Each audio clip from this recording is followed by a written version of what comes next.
벽 앞에서 1979년 12월 30일 한 해를 마감하는 날, 빚쟁이들도 피하고 기도도 할 겸 기도원에 갔다. 강원도 철원에 있는 대한수도원이란 곳이었다. 나는 연말 연초에는 금식하면서 하나님께 지금 처지를 극복해 나갈 길을 열어주시기를 기도드리기로 작정했다. 그런데 기도원 측에서 내게 안찰 기도를 받으라고 권했다. 안찰 기도는 안수 기도와 다른 점이 있다. 안수 기도는 그냥 머리나 병든 부위 등에 손을 얹고 기도 드리는 것이고, 안찰 기도는 손바닥으로 몸을 때리거나 비비며 기도 드리는 방법이었다. 나는 본래 안수 기도나 안찰 기도를 좋아하지 않는 터인지라 기도원 측의 제의를 사양했다. 모처럼 조용한 곳에 왔으니 혼자 조용히 기도 드리다 가겠습니다. 생각해 주시는 마음만큼은 고맙습니다. 목사님, 저희가 그냥 기도받으라고 권하는 게 아닙니다. 목사님을 본 순간 뭔가 영적인 느낌이 있어서 안찰 기도를 받으라고 권하는 것이죠. 평소에 이런 일은 거의 없습니다. 글쎄요. 그래서 감사하다는 말씀을 드리는 겁니다. 하지만 제가 알아서 기도드리다 가겠습니다. 전 조용히 혼자 기도드리는 걸 좋아해서요. 아닙니다, 목사님. 너무 그러시면 교만입니다. 저희가 진심으로 권하는 일인데 자존심 죽이시고 한번 받으세요. 거듭 사양하는데도 기도원 측에서는 강권하다시피 말했다. 너무 사양하는 처신을 교만이라고까지 말하는지라 나는 그럴 수도 있겠다 싶어 그러면 받겠노라고 응했다. 얼마 후 자매 2분과 형제 1분이 불려오더니 나더러 누우라고 했다. 그러고는 셋이서 손목에 힘을 빼고는 손바닥으로 온몸을 자근자근 때리며 기도를 하는데 아프기가 이를 데 없었다. 뼈골이 시리듯 아팠지만 나는 아프다는 소리도 못하고 이를 지그시 물고 참고만 있었다. 속으로는 이 사람들이 중앙정보부 출신들인가? 왜 이렇게 사람을 아프게 할까 생각하며 꾹 참고 있었다. 얼마가 지난 후 그들이 방언을 하며 예언을 했다. 한 분이 내게 말했다. 앞으로 물권이 있겠습니다. 물권이란 많은 재물 혹은 재산을 움직이는 능력을 말한다. 나는 그 말을 들으며 물권이 아니라 빚권이겠지 하고 생각했다. 농민을 살린다고 일을 벌였다가 1억 4천만 원의 빚을 지고는 한 해의 마지막 날에 제자리를 지키지 못하고 산에까지 와서 금식기도 하고 있는 사람에게 물권이 있겠다고 하는 것은 도무지 앞뒤가 맞지 않는 말이었다. 그리고 얼마 후 다른 자매 1분이 이르기를 미국에 가겠습니다 하고 예언을 했다. 그 말에도 나는 속으로 웃기만 했다. 왜냐하면 나는 정치범으로 아직 신분이 풀리지 않은 때였던지라 해외여행은 생각할 수도 없는 처지였기 때문이다. 나는 흔히들 예언이라고 하는 말들이 대충대충 그런 식으로 하는 것이겠거니 생각하고 있었다. 안찰 기도가 끝난 후 기도원 원장이 말했다. 목사님, 참 잘 참으십니다. 웬만한 장정들도 견뎌내지 못하는데 목사님은 얼굴도 안 찌푸리시는구먼요. 예, 제가 매 맞는 일에는 좀 은사가 있는 셈입니다. 목사님, 말씀도 재밌게 하시네요. 그게 은사라뇨. 그건 그렇고요. 목사님께 나온 예언에 대해 어떻게 생각하시나요? 글쎄요. 글쎄요라뇨? 좀 탐탁지 않게 여기신다는 말이시군요. 글쎄요. 아니, 글쎄요라고만 하지 마시고 목사님 의견을 좀 말씀해 보세요. 말씀드리기 미안해서요. 아닙니다. 미안할 게 뭐 있겠습니까? 느끼시는 대로 말씀하시면 되는 것이죠. 그래서 나는 속으로 느낀 점을 솔직히 말했다. 예, 그러죠. 물권이 있다고 하셨는데요. 그것이 그렇지 못한 게 지금 빚을 지고 빚쟁이들을 피해 산에 와 있는 처지와는 안 맞는 셈 아닙니까? 그야 지금 빚지고 있는 처지시겠지만 평생 빚만 지고 있으란 법이 있겠습니까? 앞으로 물건이 모여들 수도 있겠죠. 저희들도 모릅니다. 그냥 성령님이 주시는 말씀을 그대로 전했을 뿐이죠. 그건 그렇다 치고요. 두 번째는 미국에 간다고 하셨습니다만 지금 제 신분이 정치적으로 묶여 있어 외국 여행 허가가 안 나오게 되어 있습니다. 그리고 미국에 간다 쳐도 모두들 쉽게 다니는 미국인데 그게 예언으로 나올 필요까지야 있을까 하는 생각이 드는군요. 아이고, 목사님, 까다롭기도 하셔라. 지금 미국 가는 여행 허가가 안 나오는 건 하나님이 허락하시면 얼마든지 나올 수 있는 거고요.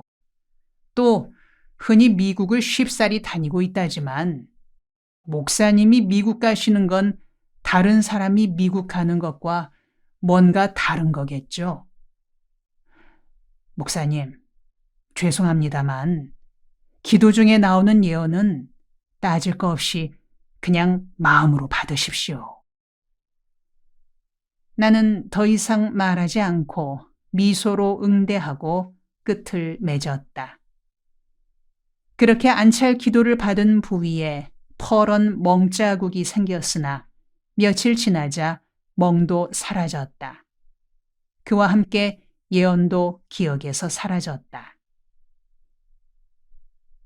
그로부터 2년 후 미국 백악관에서 초청장이 날아왔다.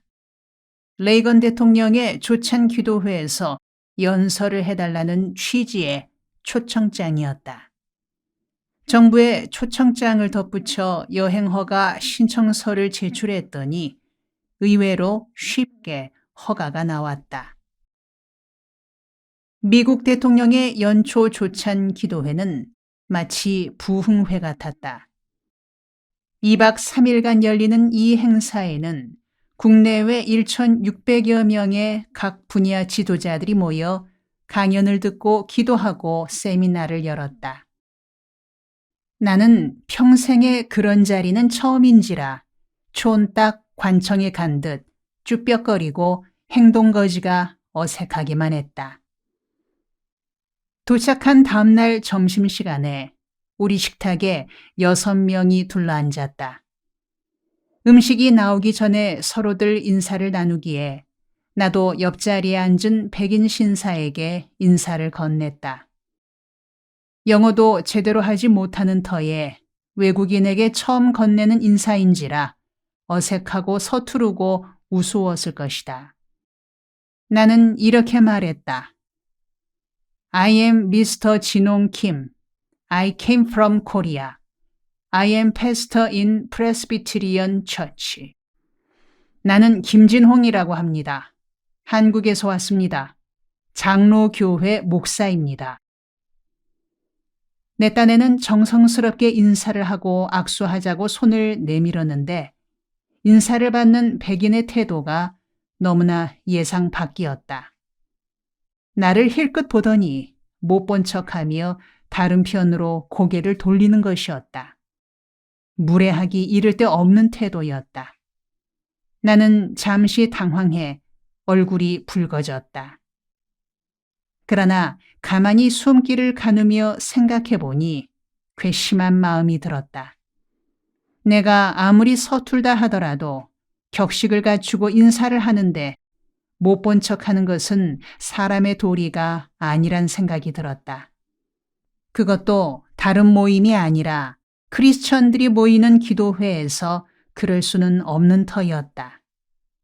차츰 마음이 가라앉으며 이 친구를 그냥 둘 일이 아니란 생각이 들었다. 한번 걸고 들기로 마음을 굳히고는 그의 손목을 잡아당기며 말했다. Why don't you like yellow color? Me too. I don't like white color. So we can be friends. 너는 왜 노란색을 안 좋아하느냐? 나도 마찬가지다. 나는 흰색을 좋아하지 않는다. 그러니 너와 나는 친구가 될 수 있다.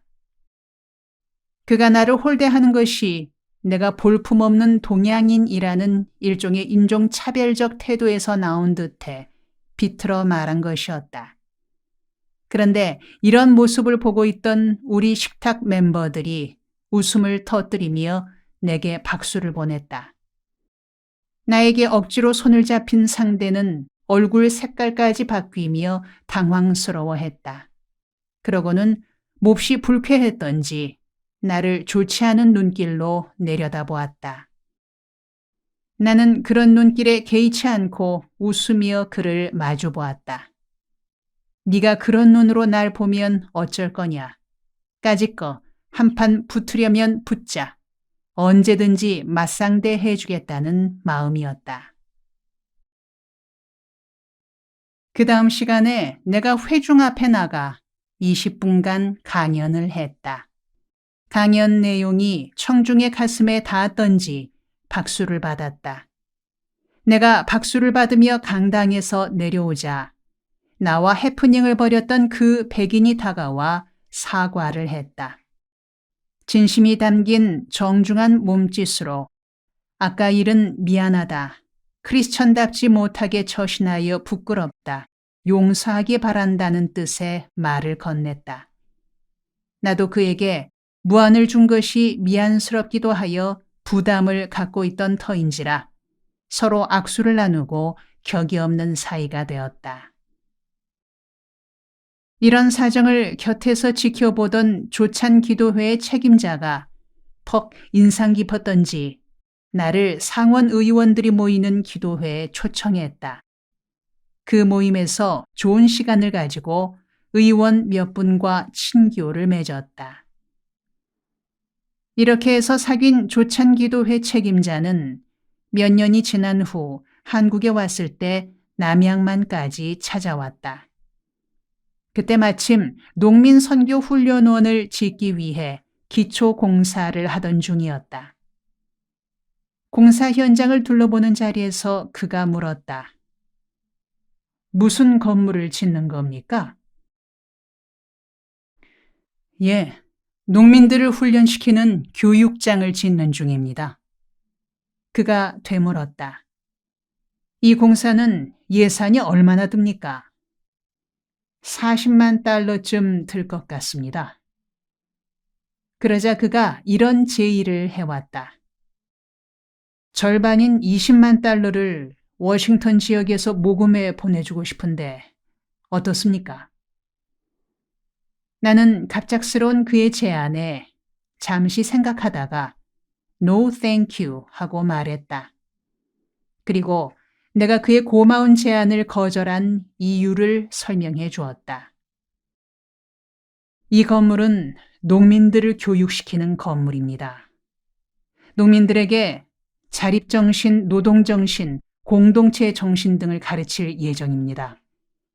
농민들에게 자립정신을 가르치기 위해서라도 국내에서 우리가 땀 흘려 일해 모은 예산으로 이 건물을 짓는 노력이 필요합니다. 당신의 제안은 정말 고맙지만 미국에서 들어오는 원조로 지으면 농민들을 교육하는 일에 명분을 잃기 쉽습니다. 그래서 당신의 제안을 사양하는 것이니 이해해 주십시오. 이 집은 우리 손으로 짓습니다. 당신이 제안하는 예산은 나중에 우리와 합쳐 아프리카나 아시아, 아메리카 등지의 다른 가난한 나라의 백성과 교회를 돕는 일에 함께 씁시다.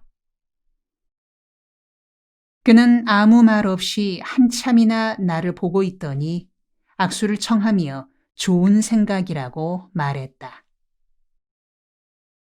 당신 말이 이번 한국 방문에서 얻은 큰 선물입니다.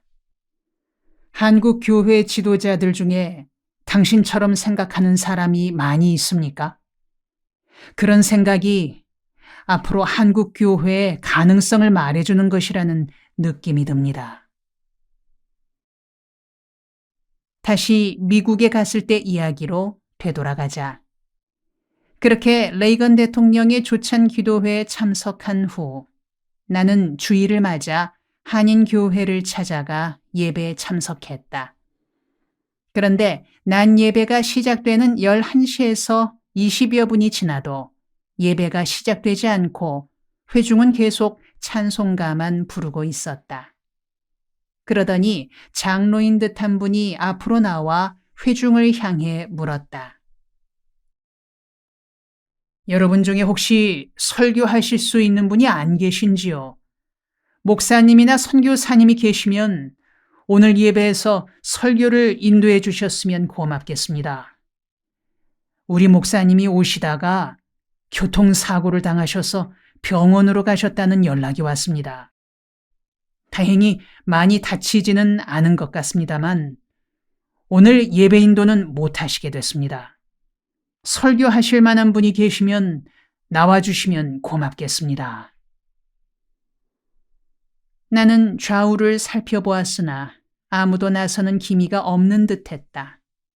나는 본래 어느 자리에서나 나서는 은사가 있는 기질인지라 성경과 찬송을 들고 앞으로 나가며 말했다. 다른 분이 안 계시면 제가 해보죠. 장로는 내 모습을 아래 위로 살피더니 미심쩍은 듯이 물었다. 목사님이신지요? 한국에서 온 김진홍 목사입니다. 실례지만 목회하시는 교회가 어느 교회신지요? 예, 활빈교회라고 시골에 있는 교회여서 잘 모르실 겁니다. 예? 시골 교회시라고요? 그러면 어느 신학교를 다니셨고 교단은 어느 교단이신지요?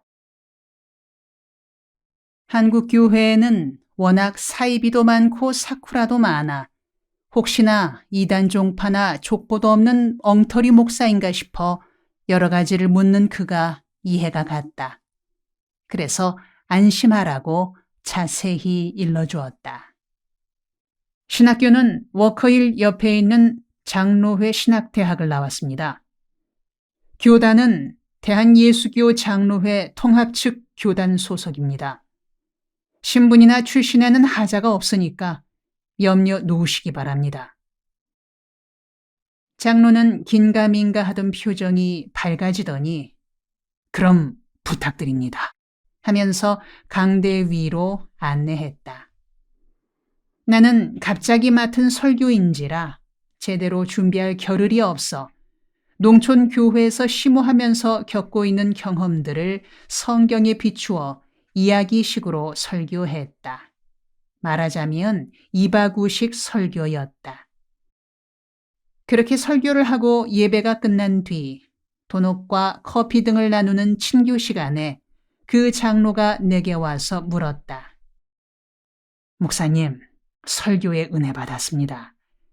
교인들이 설교를 한 번 더 듣게 해달라고들 하는데 괜찮으시다면 오후에 특별 집회를 1시간 인도해 주실 수 있을는지요? 글쎄요. 집회를 인도해 본 경험도 없고 또 준비도 되지 않아서요. 준비가 따로 필요 없으실 것 같은데요. 아까처럼 그렇게 이야기 스타일로 해주시면 되겠습니다. 그런 식으로 하는 거라면 좋습니다. 이렇게 해서 오후 특별 집회를 열게 됐다. 오후 예배는 시간이 느긋한지라 나는 2시간 정도 여유를 가지고 웃기기도 하고 진지하기도 하면서 자유로운 분위기에서 설교를 마쳤다. 집회가 끝난 후에 교인 몇이 모여서 의논을 하더니 내게 와서 물었다. 목사님, 저 괜찮으시다면 3일간 특별 성회를 인도해 주실 수 있으신지요? 저는 시골에 있는 조그만 교회 목사여서 아직 부흥회나 특별 집회를 인도해 본 경험이 없어 곤란합니다. 부흥회가 따로 있나요? 오늘 낮에 하신 것처럼 그렇게 하시면 됩니다. 듣는 교인들이 은혜 받으면 좋은 거죠. 사양 마시고 맡아주십시오. 저희들의 신앙생활에 큰 도움이 되겠습니다. 그들이 진지하게 부탁하고 나도 그런 식으로라면 못할 것도 없겠다는 생각이 들어서 허락했다. 이렇게 해서 3일간 저녁 시간에 집회를 이끌었다. 그런데 이 집회가 조금 극적인 표현으로 말하자면 공전의 히트를 쳤다. 사방으로 녹음 테이프가 돌고 그 테이프가 한국으로 역수입되기도 했다. 한국에서 그 테이프를 들은 사람들이 한국에도 이런 목사님이 계셨나? 우리도 한번 모시고 은혜 받자 하며 내게 집회 요청이 들어오기 시작했다.